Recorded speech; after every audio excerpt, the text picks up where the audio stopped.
recent fall in oil prices is a significant relief to the Indian economy. Concerns about financing a widening current account deficit and the weakening currency don't seem as extreme today as they did just a couple of months back. Domestically, though, there are still a number of challenges, from the non-banking lender segment and the liquidity available to them to questions about the fiscal deficit, and of course, against that backdrop, the policy differences between the RBI and the government. Joining us to talk about some of this is Sanjeev Sanyal, Principal Economic Advisor to the Government of India. Sanjeev, thanks so much for taking the time to speak to us. I'm going to start with oil. I think 2 months back, or the last time we had a conversation, that was top of mind. That has turned around a big way. I know there's a downside, if that lower oil price is emerging from global growth concerns, but on balance, for us, this is probably the best case scenario.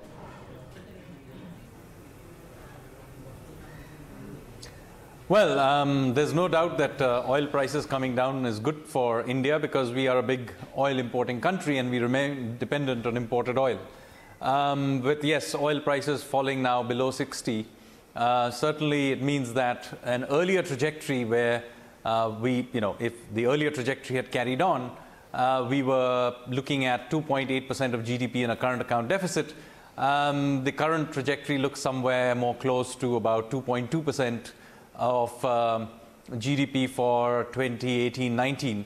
And of course, if these levels are maintained, we would get well below 2% into next year. So yes, I mean, clearly cheaper oil is something we like.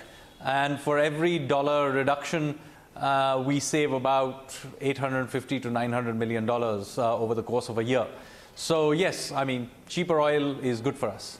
Sanjeev, I mean, with these kind of oil prices, if they sustain, I presume some of the emergency measures which were being discussed probably, can be put on the back burner, although some of the structural issues like, pushing up exports or looking at core imports, some of those would continue to be discussed at the government level, I presume.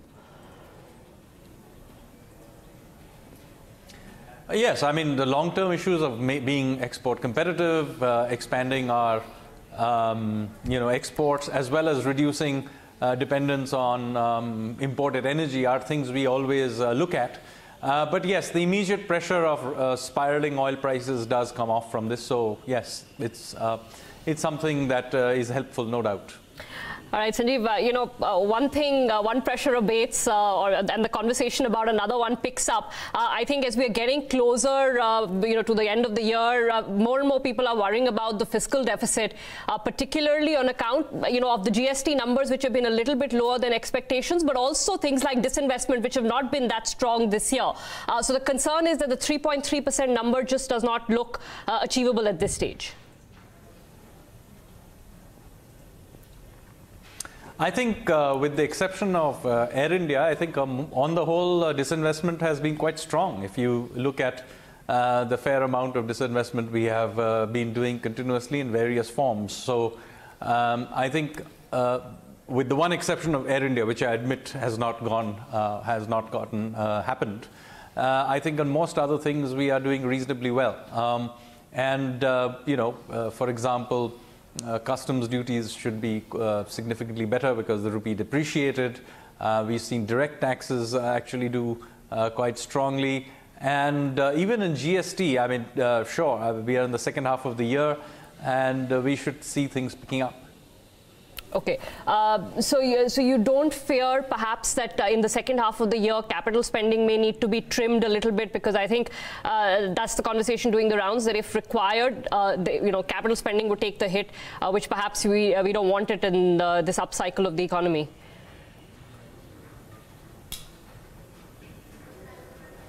Sorry, I couldn't get it at all. Sorry, I was just wondering if you fear at all that capital spending would need to be trimmed in the second half of the year or in the last quarter of the year. No, I don't think there's any such thing. I think capital expenditure by the government on infrastructure continues apace.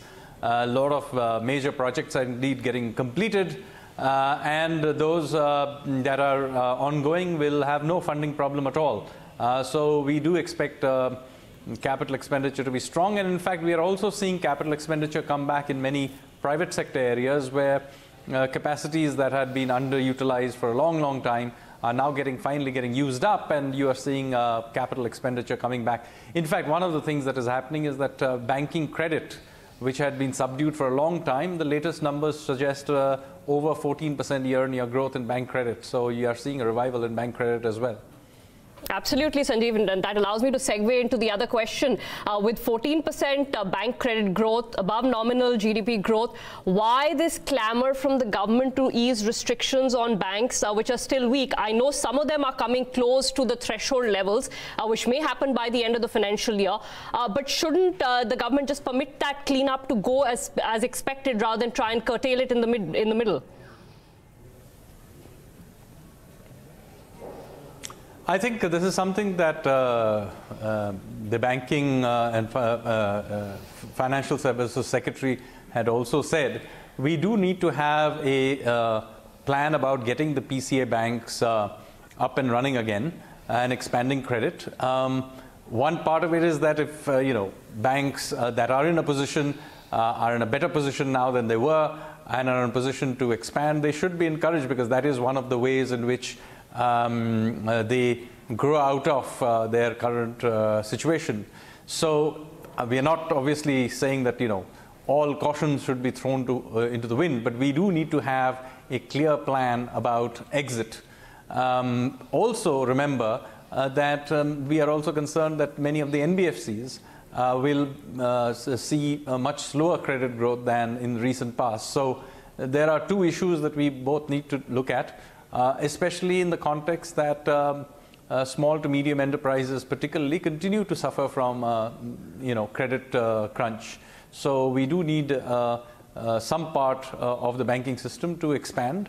But as I keep pointing out, that we do expect to maintain best practice of international standards, and we are not saying that we should roll back and indiscriminately begin to take banks off the PCA, or for that matter capital requirements and other requirements. We are very much in favor of maintaining discipline, but in that context we now need to begin to thinking about, now that we have spent now a couple of years cleaning up the banks, that some of them now begin to be allowed to take wing again. Sure. So you're not asking for a relaxation in the threshold levels. For instance, the threshold level on net NPAs for the first set of PCA banks was 6%. I think a couple of banks, Bank of India, etc., are coming close to that, and presumably by the end of the fiscal year they'll be in that range. So you're just saying that the banks that come to say 6% net NPA should be allowed a PCA, but that would anyway have been the plan.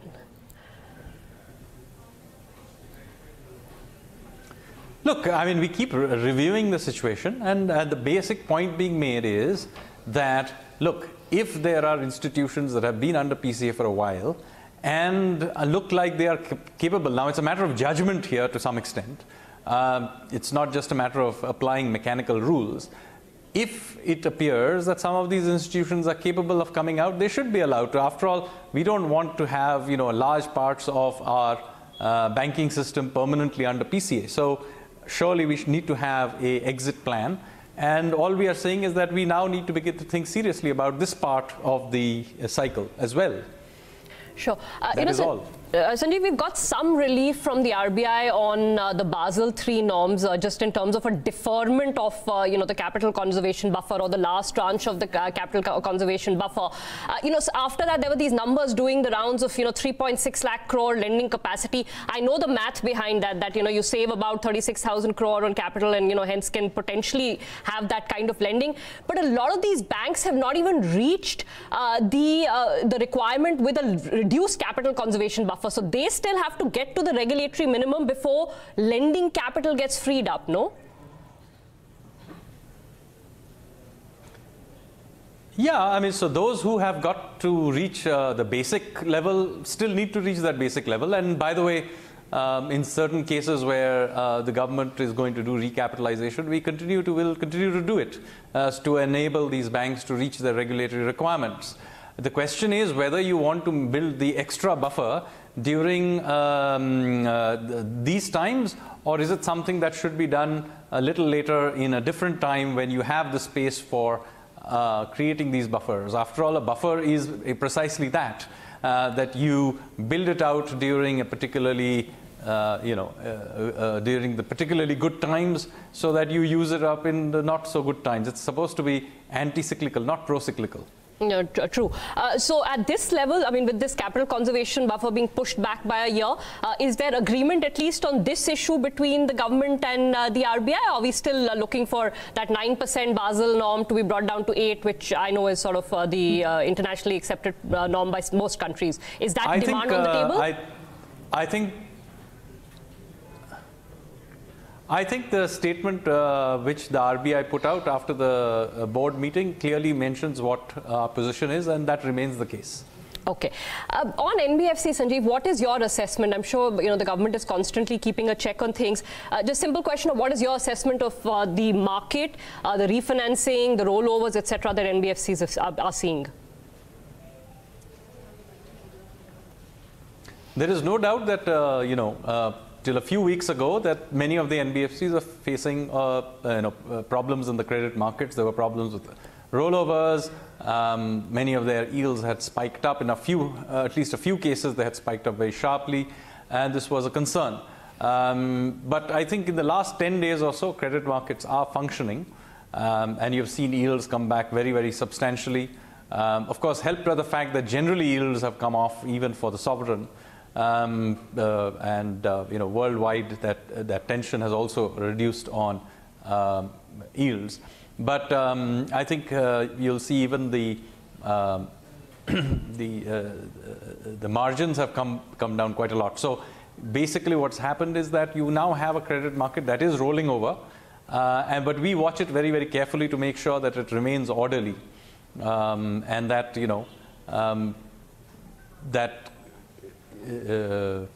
institutions that have financing needs are able to meet them as they go along. So the issue now has been to look at the more real economy impact of this episode, in that clearly even though those institutions that are able to roll over will probably be conserving capital and not lending. So we now need to make sure that the credit requirements of a growing economy in this situation is now the thing we focus on. I'll just come to that in a minute, but so then liquidity-wise, are you still arguing for easier liquidity? We have remained deficit. There is no doubt about that, despite the OMOs, etc., that are being done. I'm not sure if part of that was temporary, though, because of the festive season demand, etc.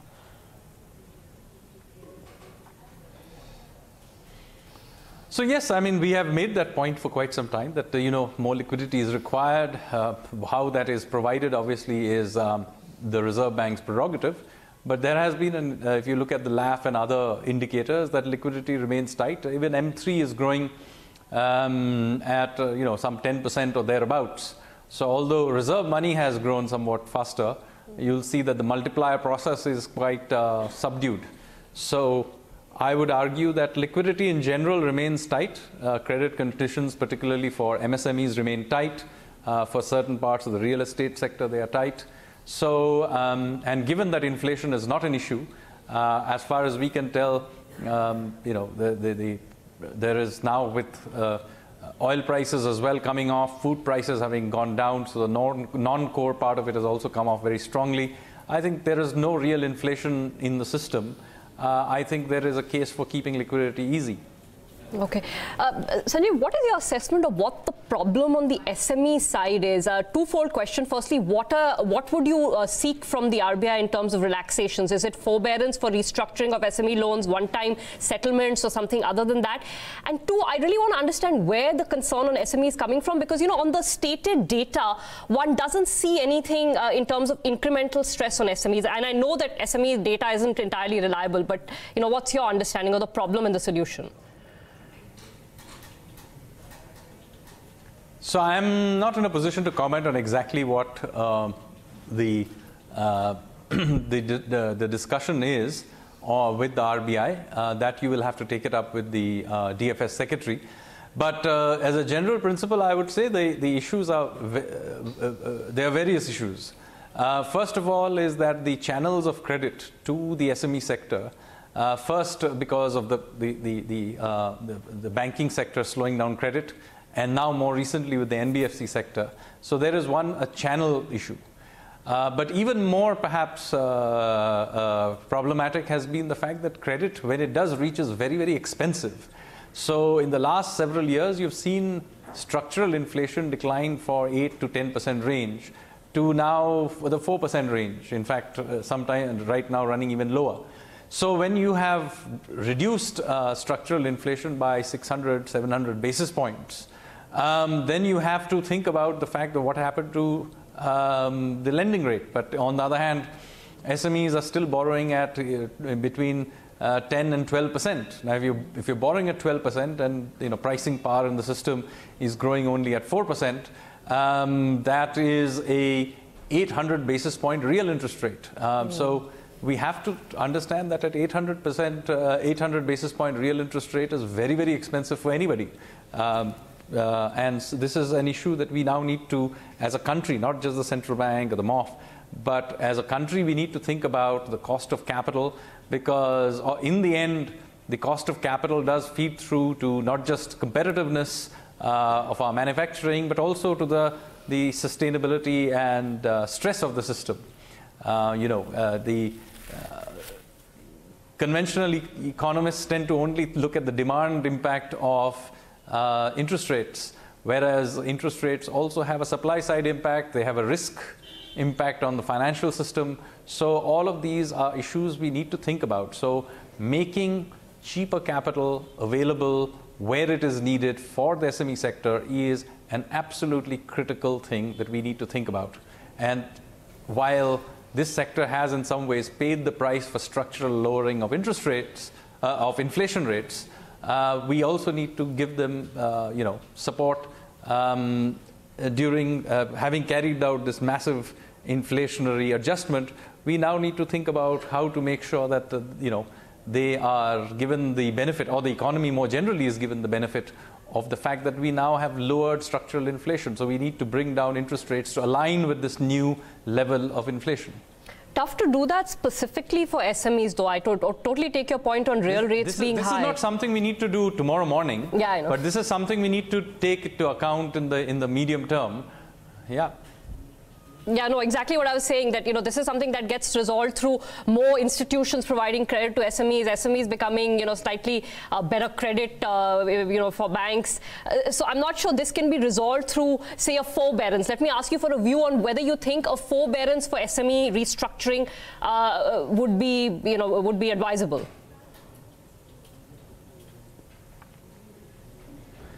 See, there are many things we need to do. So one of the things that, there is a short-term issue about monetary policy, about the current institutions that exist. And there is the larger issue of credit delivery to this sector at a time where we have indeed carried out this massive structural shift in inflation pressures in the system, and also in, dramatic tightening in the last few years of our credit institutions and so on. So, the fact is that we need to get institutional support, make sure the credit reaches where it does at a price that is reasonable to this sector. We cannot just have the same format we had before. So it's a sector that did go through some disruption as a result of many changes that happened, including introduction of GST and so on. And so now the time has come that we are on the end of this cycle, that we then support this sector and give them the benefits of going through all this disruption and change. After all, what was the purpose for everybody to lower inflation? So that we can lower interest rates as well. Now we need to take step 2. Okay. Since you brought up the issue of real rates, Sanjeev, to your mind, are real rates more broadly across the economy too high right now, given the way inflation has panned out? Yes, I think so. I think real interest rates are too high. I made this point many times. For a country like us with inflation running at below 4%, even the sovereign borrows at 400 basis points in real terms. And for 10-year money. And of course, as you know, SMEs have to borrow at 800 basis points. Now, I understand that during a period of adjustment, you may have a widening out as inflation falls, interest rates don't fall. But then you cannot sustain this for long periods of time. Over a period of time, you have to allow the adjustment. Otherwise, you'll stress the system out. And so that is something we need to take into account. There is, many economists only take the first round impact that higher interest rates dampen inflation. But in fact, if you keep real interest rates high for very long periods of time, you will actually end up with having higher inflation as well. Because remember, capital is an input into production. If you keep interest rates too high, that means certain capacities are not getting created, infrastructure is not getting built, and you're making the system way more indebted than would otherwise be necessary.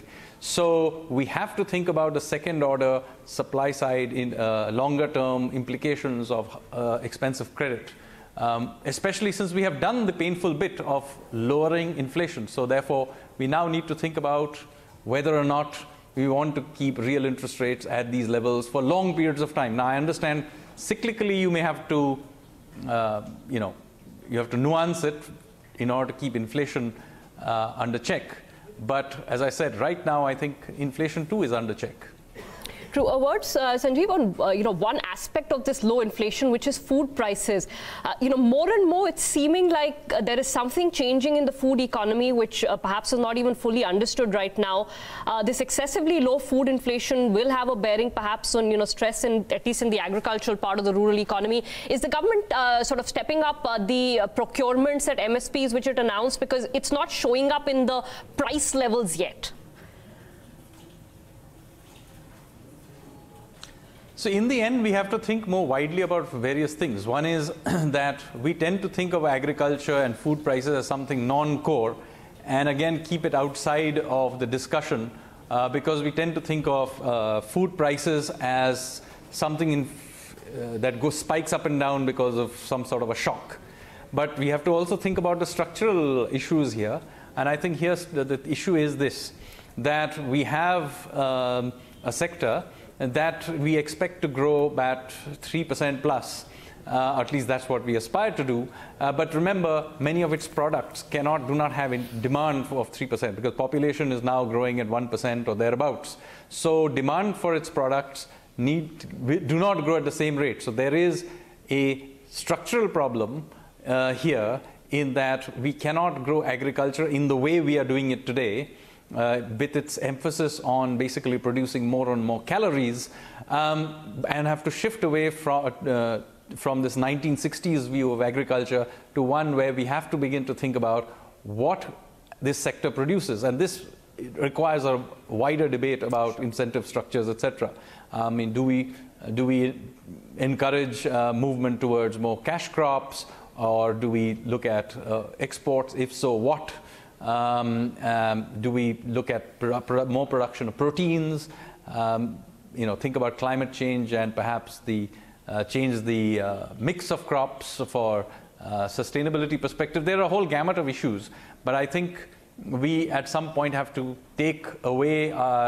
move away from this old system of producing more and more calories, which is how our agriculture policy was set up in the 1960s during the Green Revolution. And we really need to go back to the drawing board and rethink the whole thing. All right, Sanjeev. A couple of last questions, the contentious ones. I saved them for the end. Where do we go on the discussion on the economic capital framework of the RBI from here on? How soon do we see the committee? Are past reserves still on the table, or is the government okay with looking at future transfers only?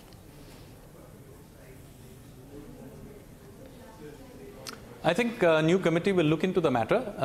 As I have pointed out from the very beginning, it's a matter of arriving at a set of rules which is reasonable for deciding how much capitalization a central bank for a country like India needs to have, and then allow for the rest of the senior Raj to pass on to the government, which of course is its right. So we need simply to agree on a reasonable rule-based way of going about this, and if it comes to the conclusion, we don't know what conclusion it'll come to, but let's say the conclusion of this committee is that a certain amount has to be transferred, or even that it is in excess, then we will have to have a trajectory by which over a period of time certain amounts of transfers are made. But I would not presume to judge what this committee will say. So let the committee be formed and come to some agreement. But you're not ruling out past transfers. Would those, to your mind, only be possible from the contingency reserves? Because I think a lot of people have pointed out that from the revaluation reserves, these transfers would be disruptive in many ways. No, so it's not the case. No, it will not be disruptive. It's it will be done in a responsible way.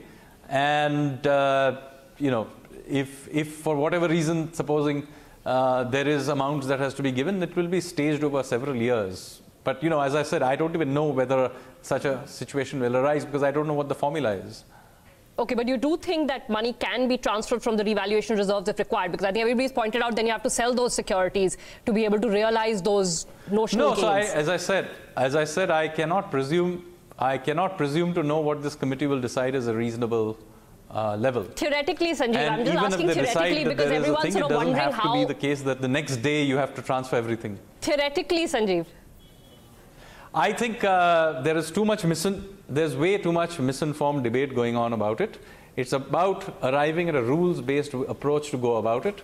And whatever the rule-based are, if there is a discrepancy between the current level and where it should be, probably it will be done through transfers on an ongoing basis. If there is a case about adjusting the stock as well, it will not something that will be done overnight. It will be done through as a part of a flow, spaced over a period of time. But as I said, this is not something that I can presume to judge because I mean, there is a committee that will sit and look at it and then arrive at something. So let's not go ahead of ourselves. All right.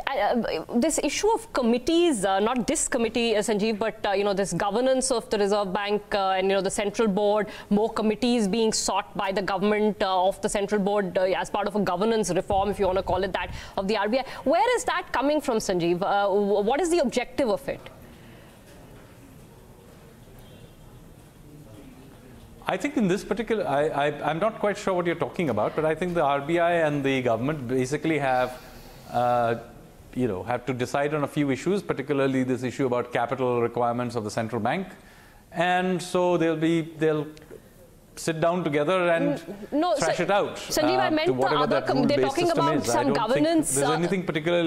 There's anything disreputable about this. No, I wasn't talking about the Economic Capital Framework Committee. I think they're talking about some governance changes to the board of the central bank where, there are more sort of subcommittees which look into it, which I think is going to come up at the next central board meeting. It was on the agenda, didn't get discussed. So I have no idea. I am not sure.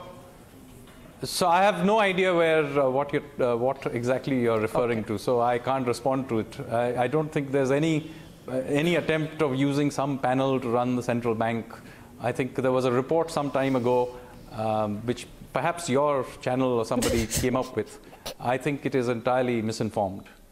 Okay, Sanjeev. All right, last question then. We are heading towards, well, not immediately, but there's a budget coming up. Usually should have been just a vote on account. There's been some talk that this time around, both the economic survey will be a full economic survey and the budget also may not be seen just as a vote on account.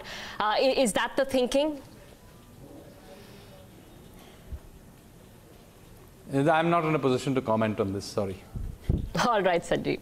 Thanks so much for joining us, though. Good to get your perspective on the economy and things that are changing and some of these contentious issues which remain in the headlines. Thanks. That's Sanjeev Sanyal, Prime Principal Economic Advisor to the Government of India.